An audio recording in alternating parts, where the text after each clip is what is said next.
Good morning. Welcome to Great Transition Strategies Monday Morning Standup. 5 minutes to get your week off to a great start and potentially give you something to help make you a more effective leader. Today's topic, transitions and endings. As an executive coach, I work with high performers to help them build their self-awareness, understand how they lead so they can be more effective and love what they do. Transitions, my favorite topic, and endings. My premise is that if you do not every transition has an ending, and you need to be very definitive about what is ending, or it's going to slow down and mess up your transition.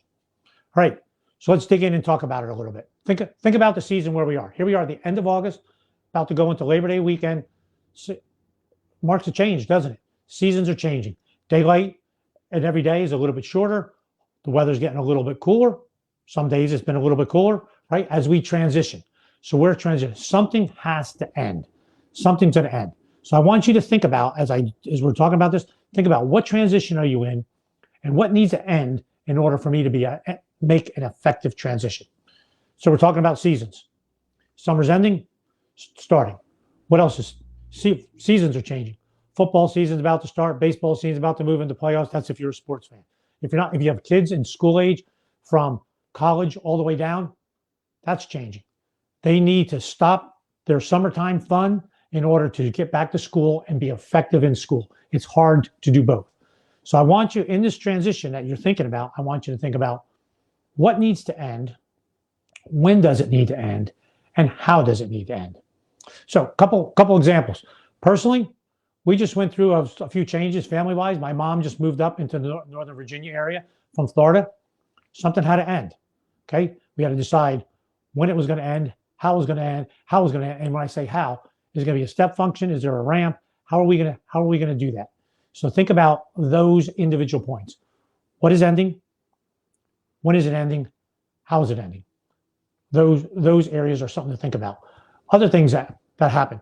My daughter's in the military making a move. Last job ended. Some training's done. Now off to where she's going next. Right? So all those things happen. Clients that I'm working with, particularly in career transitions. When they come to me, one of the first questions I ask them is, okay, tell me about where you are. What's the runway that you're thinking about? And some come to me and say, well, I've already left my job, all right? So you made the decision, there's a step function right there. Other folks, hey, I'm thinking about leaving. Perfect example. I've been involved in this job for 3 years. I've been promoted, doing really well, but I'm thinking about what's next for me. And I haven't made the decision. I'm not sure if I want to just change jobs, if I want to go to school. So we work through what needs to change. How is that individual going to end this current position? What are they going to do? Is it going to be a step function? Yep, I'm done. I'm going to go be a resident and get my MBA. Or I'm going to do an executive MBA program. So now I'm going to run these in parallel and then figure out what my change is going to be at the end. I might stay at this new company. What needs to change? Okay, what needs to end? When does it need to end? And how does it need to end? So those are things that we all need to kind of think about. What are we doing? So for you, what do you have currently going on in your life? I'll tell you one thing that's happened for me. Talked about it in a stand-up a few weeks ago. Moved out of my storage unit.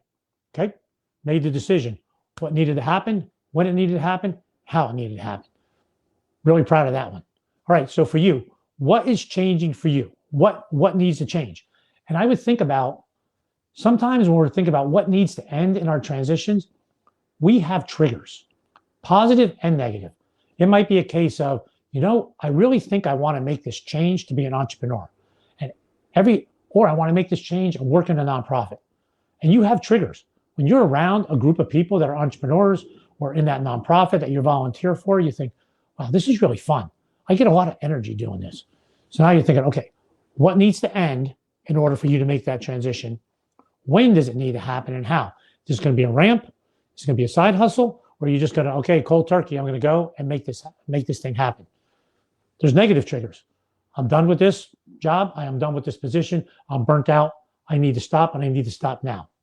So I think about you and your triggers, and I'd say as a leader, think about your people. Look at the people who work for you and see what can you do to help them through their transition? Help them. What do they need and how can you help them end certain things so they know what they're ending, when they're ending it, and how they're ending it. So that way they can be more effective in their transition. Thanks for listening. Hope you found that helpful. See you next Monday morning, 8:30. Have a great week.